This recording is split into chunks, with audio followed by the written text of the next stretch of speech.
We come to the session 13th. We are in the middle of the third chapter. Not the middle of the third chapter. We are entering the third chapter, the initial stages of it, the first part of the third chapter. And we had said before, this book is into 4 chapters. First chapter, Samadhi Path, which deals with definition, introduction, types of Samadhi. Second chapter, Sadhan Path, the chapter on the process to get into the state of Samadhi. He talks about all the processes, many processes, and then puts out the 8-stage process for which he is most popular, the Ashtanga Yoga. And then we are in the third chapter now. I think we did the first part, some part of the third chapter. And this chapter is Vibhuti Path. And this chapter deals with miraculous experiences and powers. I should not say miraculous, let me say extraordinary. Extraordinary processes, powers, experiences on the way as you follow the 8-step process.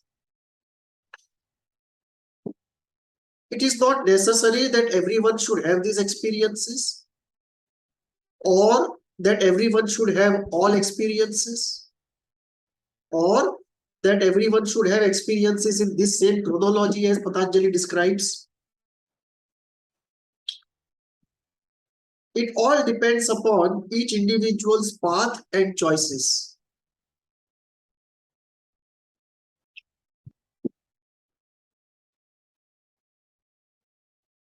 Gurus typically exhort their disciples not to get too focused on these extraordinary experiences and powers.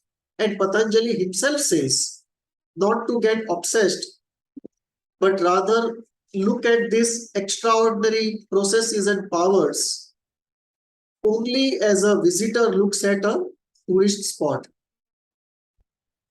and move towards the core objective of Samadhi. And once you are established firmly in Samadhi, thereafter, if you feel like, you can come back and explore these areas of powers and extraordinary experiences more. But when one is trying to get into Samadhi or stabilize Samadhi,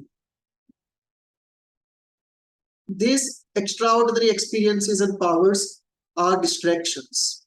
They are not actually empowerments, they are distractions. But once you are firmly established in Samadhi, after that, if you feel like that either you wish or the situation demands, then the same powers and extraordinary experiences can be empowering. There is no question of being allergic to powers. You cannot do, Sri Aurobindo says, in this world you cannot do anything without powers. So there is no question of fearing power or fearing entanglement with power, but we do it at an appropriate stage. That's it. So we don't do it till we are established firmly in Samadhi. After we are established firmly in Samadhi, if we feel like our situation demands, there is no hesitation in getting in touch with extraordinary experiences or powers. In this chapter, Patanjali describes certain experiences, certain powers, which are so extraordinary that from a psychoanalytic point of view, from point of view of Western science, and even from the point of view of most people in the East, it seems impossible that human beings can achieve or reach these levels of experiences or powers. From a psychoanalytic standpoint, it looks more like fantasy or in more negative language psychosis. However, Patanjali is very clear that if you follow the process, these experiences and powers do occur on the way. I have not experienced them myself, the type of powers that Patanjali talks about, but I have no doubt to disbelieve anything that Patanjali says. because the whole of the text is so sincere and so true that one part of it going completely out of the flavor of the rest of the book doesn't seem feasible to me. So I would say it is more likely the science of future, and we are yet to explore these limits of human potential. So even as we have our guards of disbelief on, we should go with an open mind, and I feel hopeful, very positive actually, that many of these will come true, because in my own experience, this experience of reverse aging, a small part of it I did experience once by default and once by intention. And then I read into UG Krishnamurti, how he underwent the process of reverse aging. And that to me seems very feasible. May not be acceptable to science, but it seems very doable to me. Not doable, but feasible to me. Similarly, our limits should not be the limits of human potential. Better people will come. And with hope and openness, I see, in fact, I not only see, I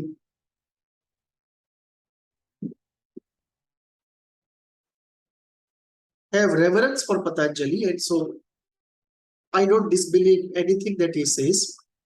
But each of you has to take his own call on how far to believe and practice. Because this chapter is a chapter where our own beliefs will make us take a stand on belief, disbelief, practice, non-practice. So I approach it as a student approaches a master, that the master is saying something which is beyond my capacity, but that does not mean it is beyond everyone's capacity. And I have no reason to believe that anything that the master says is wrong. In that orientation, I approach this chapter.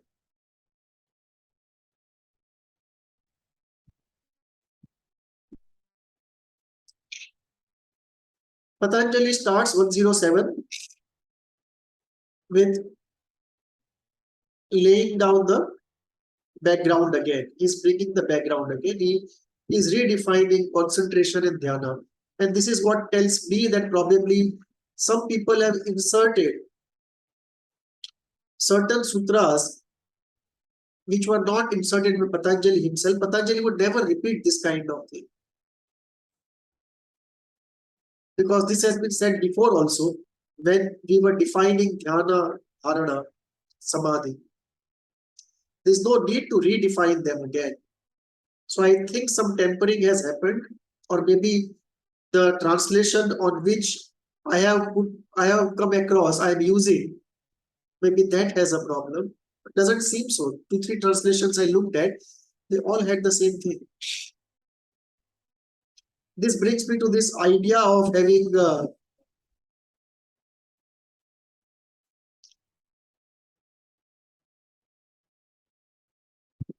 Hindu scriptures commission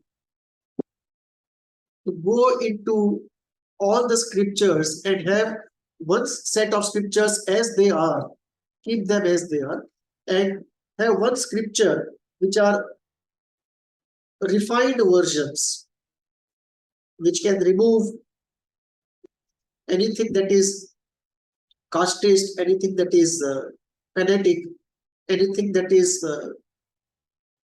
non-courteous from the scriptures, because I believe over thousands of years, less capable people would have inserted their ideas as ideas of some rishi, and that might be just going on. In fact, such a commission should be appointed by United Nations on all religions. Coming back to our thing, Patanjali defines concentration as concentration is focusing the mind on an area or an object. Dhyana is oneness with the object or area. It's object actually. So dhyana is oneness, where it is not only concentration, the concentration is developed to the point where there is oneness. Samadhi is the state where one goes beyond form and only the essence of being shines forth. So after dhyana, when there is no sense of self also, one gets into samadhi. Now comes the most important point of this chapter, the master technique. One key to 100 locks. The concept of samyama. Some people call it sanyama. So whether you pronounce ma or you pronounce right? Sanyama. Some people use sanyama, some people use samyama. Whatever way you pronounce it. I am not an expert in this.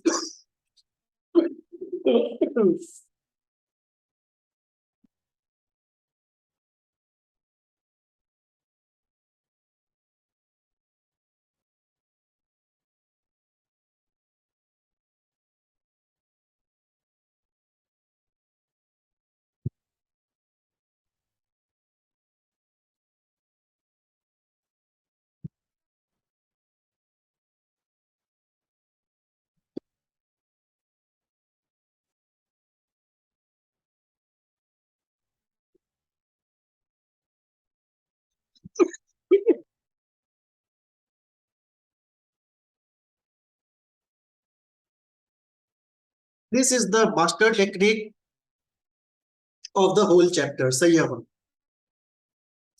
And what is Sanyama?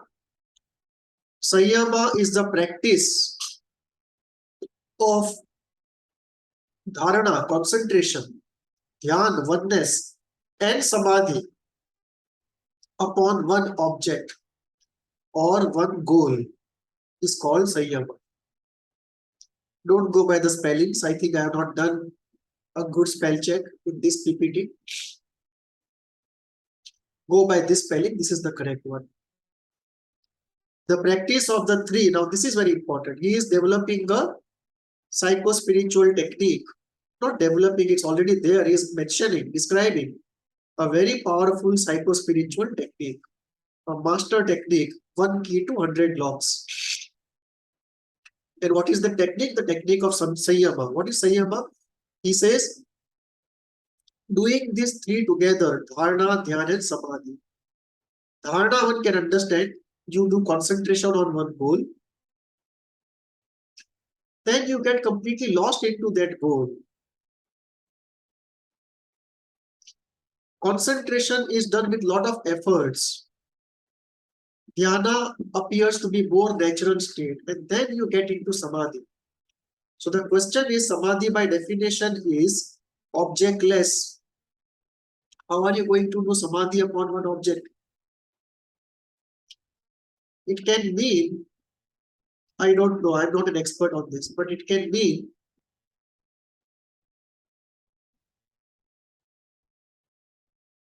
after dharana and dhyan upon an object or a goal, you go into samadhi. So in some part of the unconscious mind that still gets processed, it is still getting processed. And as it is getting processed, you are getting into this state of samadhi. And somehow, this, when it happens, and obviously the samadhi is going to end at some point and you will come back to the state of ordinary consciousness. But somehow, this will unleash knowledge, experiences, powers which are extraordinary related to that goal or object. Now, how does this happen in a scientific way? On that, Patanjali doesn't say anything. He only gives this essential knowledge, does not give a comprehensive knowledge. And it's completely beyond me to explain how in scientific terms that would be happening. But I feel very confident that this is not fantasy, this is reality. And we don't know how to do it properly, but if one knows, it seems very feasible, because I have myself had some experiences which are not ordinary. And by extension, this also does not seem infeasible. What I am planning to do is, once this translation is over and a few more translations to go, few more commentaries to go, after that practice it myself and come back to it with experience to comment upon it. I have never practiced Sayyama. So let me just practice. In fact, I am also not very strongly, I mean, not at all established in Samadhi. Forget strongly. I am not established in Samadhi at all. So I can go into the thoughtless state for some time, not for long. I'll have to prolong it and see if the state of no thought that I can hold for some time combined with this creates certain things. Let me see and come back on that.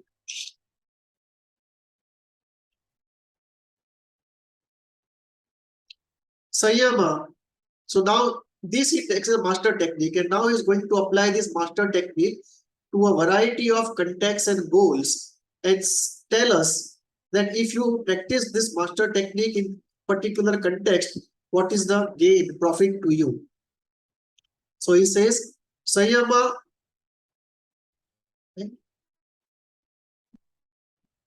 leads one to enter the realm of pure and comprehensive knowledge. So Sayama on knowledge, it should be here. Sayama on knowledge.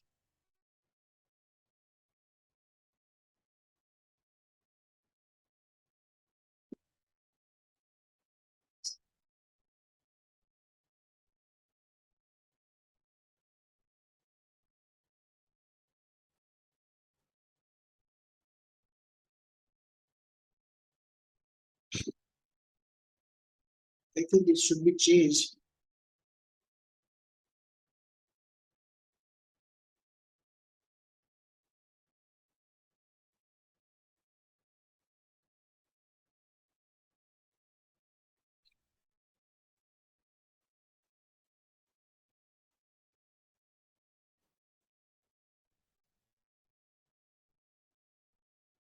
With Sayama, one can enter into the world of pure and vast knowledge. And you enter the world of pure and vast knowledge in that particular area where your focus is. Let us look into specifics. So he says, he first makes two general comments. The first comment is, if you do Sayama on anything, suppose you want knowledge on aging, you do Sayama on aging and you enter into the world of vast knowledge related to, intuitive knowledge related to aging because of this Sayama. So this technique, if you focus on anything, you enter into a world of pure and vast knowledge related to that particular thing.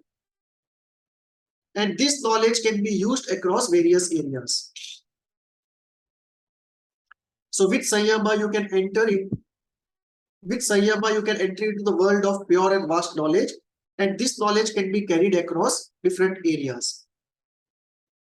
Then he goes to describe the last three limbs of the 8-step process, and he says the last three limbs of yoga are more internal than the first 5. It is obvious. Even these three, the last three,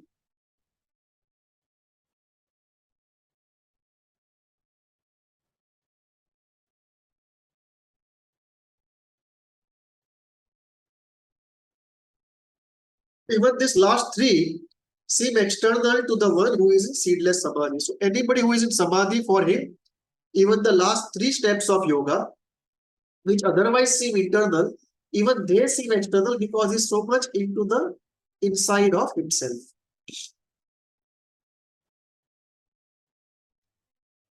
Then Patanjali says, with practice of this 8-step process of yoga, deep changes occur. Thought generation and thought suppression alternate, eventually enhancing the gradual freedom from thought. The ceaselessness of the mind, the cessation of the mind, which is the goal, is slowly gained. For most people, it does not happen all at once. For some, it does. For most people, it's gradually attained. And Patanjali says, with practice of yoga, the 8-step practice of yoga, slowly you have a situation where initially you have only thought generation and thought flow. Slowly you have thought generation, then thought control, thought cessation, some blankness. Again the thought starts, some blankness, again the thought starts. But over a period of time, this blankness also becomes a new normal. And the freedom from ceaseless thought slowly starts getting built up and becomes more anchored in the mind. It becomes slowly the new normal. 116 he says, after that, slowly the mind gets into a state of calm flow and happiness. And this in turn creates a new samskara, but a good samskara. So Patanjali is not against good sanskaras because they help counterbalance and overcome the difficult sanskaras which create obstacles towards the goal of samadhi. So here Patanjali has introduced essentially a few general statements, the core of which is Sanyama. That dhyan, dharana, samadhi done with any particular goal is Sanyama on that goal. And the Sanyama leads to extraordinary experiences, powers, and knowledge. So this is what Patanjali says. And in the next part, or we can continue, it has been a very short session, so we can continue. In fact, this chapter will be very quickly done because it basically mentions extraordinary powers, experiences, knowledge that can happen on the path of yoga. And because I don't have explanations for how they occur, I won't be able to give much commentary. So it will be more of an introduction rather than a commentary. So let us continue with more.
Patanjali continues with some general comments before he gets into the extraordinary areas.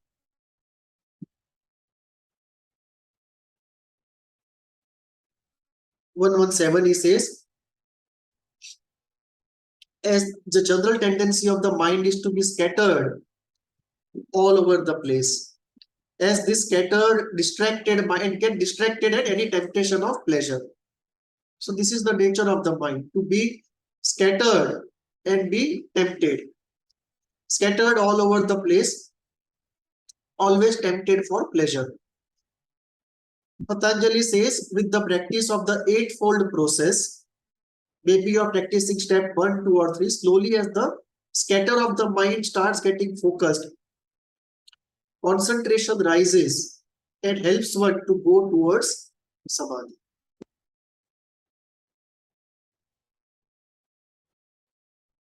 And this also has a salutary psychological health effect as one moves towards on the path, eightfold path. And if it works, and for most people it does work, the scatter of the mind reduces not only because of the cognitive development, but also because of affective healing. A fundamentally anxious mind cannot be focused. It's going to be scattered. Not always, but in most cases, yes. Certain anxious minds do get obsessed. They are actually super focused. So there the scatter is so little that we actually have to introduce scatter to bring about a balance. So not to go to extremes, but I would say for a large group of people, it works that the movement, the journey on the eightfold path not only leads to a better cognitive and thinking ability, but also heals on anxiety on the way. So this is what Patanjali is sharing. You must have experienced it with many disciples. The mind scattered all over gets focused with practice of eightfold path. And it leads to concentration. And for therapy also we need it. Without focus, no therapy can happen. And if we ask patients to follow the eightfold path of their own as much as they can, or we have a coordinator for self-work who can give a minimum amount of guidance without the therapy setting, this can actually help in the therapy process. I have not yet tried it. It's an idea, just an idea.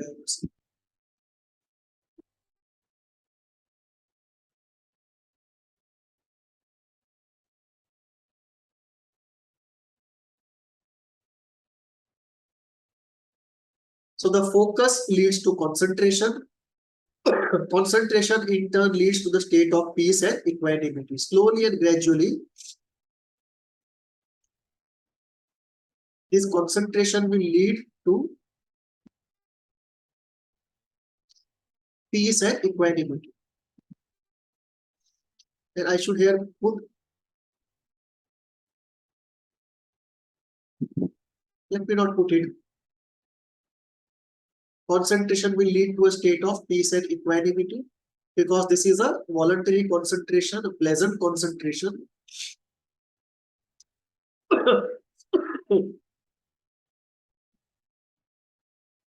In fact, it is not only concentration, concentration plus dhyana would lead to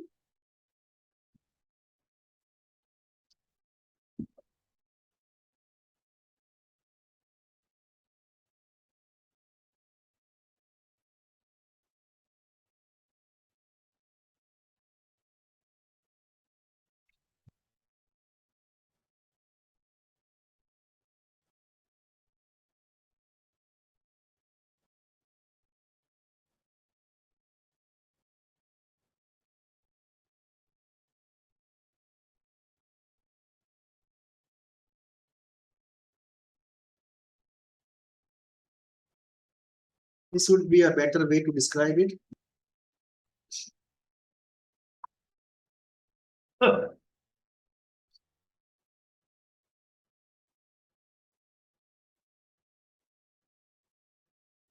Because the Shanto is not peace, it is slowing down, cessation, reduction.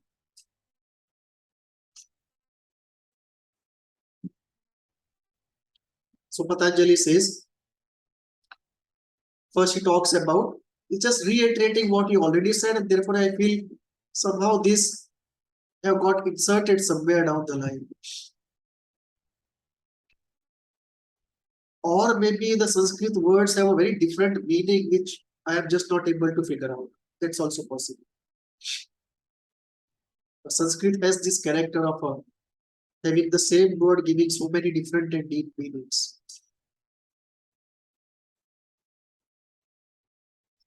So first in 117 he talks about mind scattered all over gets focused, increases in rise of concentration and fall of scatter happens, helping one on the journey. Then he says concentration in turn leads one to a state beyond the rise and fall of ordinary states. That's easily understandable. We all have been in the state of concentration in ordinary states, and we know this is true by experience. Therefrom, deep changes happen in the basic personality, state, and behavior at the fundamental levels of five elements and senses. This is very important. Here we can go into a commentary. In psychoanalysis, we don't go to the level of elementals, the five bhutas. We stop at the level of affect, thought, idea. We don't deconstruct these elements in epistemological terms.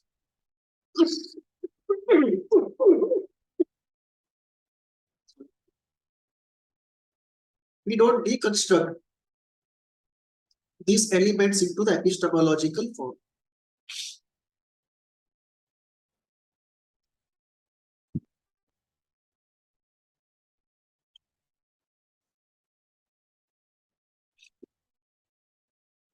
We don't deconstruct these elementals in terms of, we don't deconstruct these entities into their elemental forms. Neither scientific elementals nor philosophical elementals. But in Indian spirituality, contrary to psychoanalysis, one goes straight ultimately to the five elementals. And anything to do with psychological health is at the root said to be purification of the five elementals. So this is an elemental approach to psychology, which is very different from the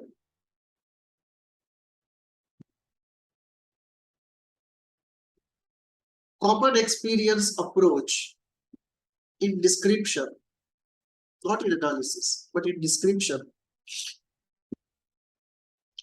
of psychoanalysis. It has to be phrased better. I'm not satisfied, but in psychoanalysis, the approach is quite macro even today. We don't go into the epistemological elementals of psychoanalysis. And this is what I have tried to bring in my heat model of the mind, trying to put epistemology and psychoanalysis together. So Patanjali says when you experience these things, deep changes happen in the basic personality state, behavior at the levels of elementals and senses, which means a fundamental change is happening in the personality, what we would call fundamental restructuring, a reorganization of the personality, changes in innate personality, fundamental transmuting internalization. Different words can be used in psychoanalysis, but such changes happen with this process. And this is how the changes become enduring, because they happen at the fundamental level of elementals and senses. The practitioner undergoes transformation that follows the rise, constancy, and fall of one's deeper nature. 120. So it does not happen that suddenly the deeper nature comes up and remains there forever henceforth. Initially, for most people, this is not iron rule, but for most people, initially one gets into deeper states, they come up, they be there for some time, and then again they fall back. And one gets into an ordinary state.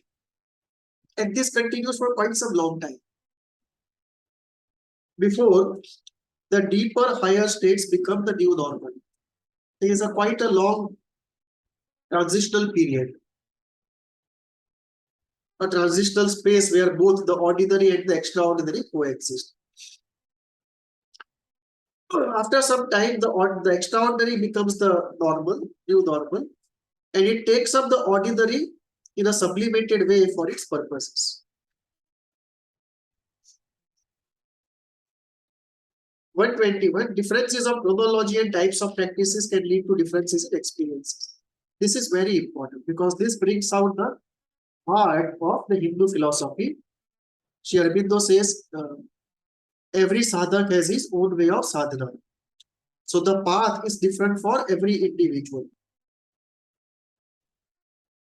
Mother says there are groups, there are experiences, commonalities, but in absolute details, it's always separate for each person. So between any two people on the path, there will be commonalities, but in absolute details, it will be always specific to each individual. So when you follow the Eightfold Path, and if you get extraordinary powers, experiences, knowledge, it's not necessary that everyone should have the same, or the chronology should be same, or the intensity should be same, or the proportion of them should be, relative proportion of them should be same. It is different for different people based upon two things. One, in what chronology are they practicing certain things, how deeply they are doing each of them, and what is their basic nature and their karmic endowment, and their self journey and their significance and purpose in the world. All of them put together creates this different types of difference in chronology of experiences. Now Patanjali here starts talking about the extraordinary knowledge, powers and experiences. So he says 122, Sayama on time leads to the knowledge of past, present and future. So if you do and master Sayama on time, which means you start thinking about time concentratedly, then get lost into that thinking and somehow get into the state of samadhi, and then certain things would happen which we are not told, but we are only told about the final result, not the process. Then the Sayama on time leads to the knowledge of past, present and future. And from parapsychology standpoint, we can say that somehow in some people, something near to this or something other than this but having the same effect as this happens, and therefore they get this precognition or retrocognition or precognition. So this is something miraculous, and this leads to a variety of philosophical debates, because if we can know the future, then is it already certain? If yes, then what is the free will? And so many other questions.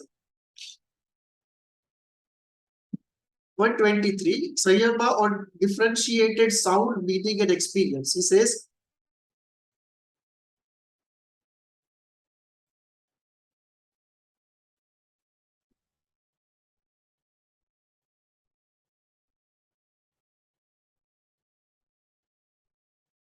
if you do Sayama on, normally what we see is when we hear something and we understand it, there is something called the sound, the word that we hear. So if somebody brings an apple before me, I know it's an apple, so the word occurs. The sound and the word made up of sound, it occurs to me. Either I hear it by the external ear or by the inner ear, but the sound or the word appears. Then my brain gets its meaning, and then I may have a full experience of it, which involves sensual and affective experience, not just cognitive meaning. But the three occur so together that we are not able to differentiate the three. Patanjali says, if you do Sayama on being very clear that the three are different, you see them as different and do Sayama on these three elemental entities of any sound, how the sound is different from meaning and experience. If you can differentiate this and do Sayama on these three separated entities, knowledge related to sounds is attained. We don't know what exactly he means by them. What are the sounds? Is he referring to human and non-human sounds? Is he referring to sounds we can hear, we cannot hear? What kind of knowledge is referred to? Is he referring to essential knowledge, comprehensive knowledge? transformative knowledge, mystical knowledge, spiritual knowledge, we don't know. But he says extraordinary knowledge of sounds is attained. Similarly, Sanyama on one's innate characteristics. If we focus on ourselves and we look at our innate characteristics and just do Sanyama on that, we can get knowledge about one's past births. This is interesting. Let me try it and see what happens. Sanyama on how one's own mind works enables one to know the mind of others. And this is natural. If we start knowing how our mind works, we are able to know how somebody else's mind works. Even by normal intellectual effort in psychoanalysis and by undergoing our own therapy and focusing on oneself, we know better how our mind works. We may know a little of it, but still we do. And that enables us to know the mind of others. Very true. We don't do Sanyama, we just do an intellectual exercise. But even that works. So Sanyama, I'm sure, would be working more.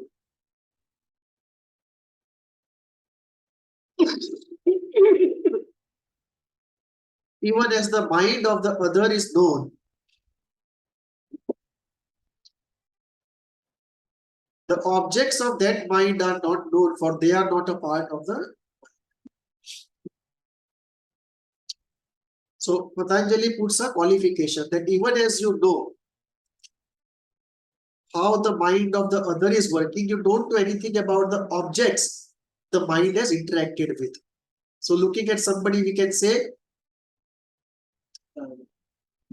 he is a womanizer, he must be dreaming about 5 women, but we cannot make out the physical form of what kind of women he would be dreaming. And in reality, he would be dreaming about 5 specific women existing in this world, but we cannot make out the specificity of what he is dreaming about.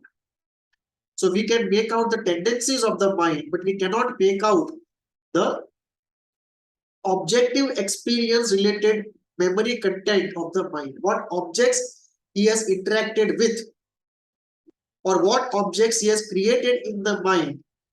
So the specifics of the object cannot be made out because these objects are not the part of the core mind. And what we are able to read is the core mind, not the whole mind. It's a very important distinction. Patanjali says you can read the mind of others, but you can read the fundamental part of the mind, the core mind, not the whole mind, where the specificity of memory contents of objective experience or subjective experience come about. So it's a very important thing.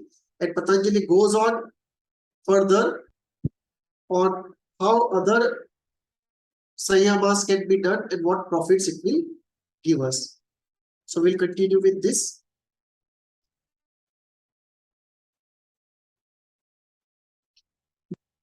Do let me know. It's a very exciting and adventurous chapter. So hopeful, so fresh, so energizing. So let us experiment ourselves and see where it takes us and find out and explore this esoteric area. Thank you.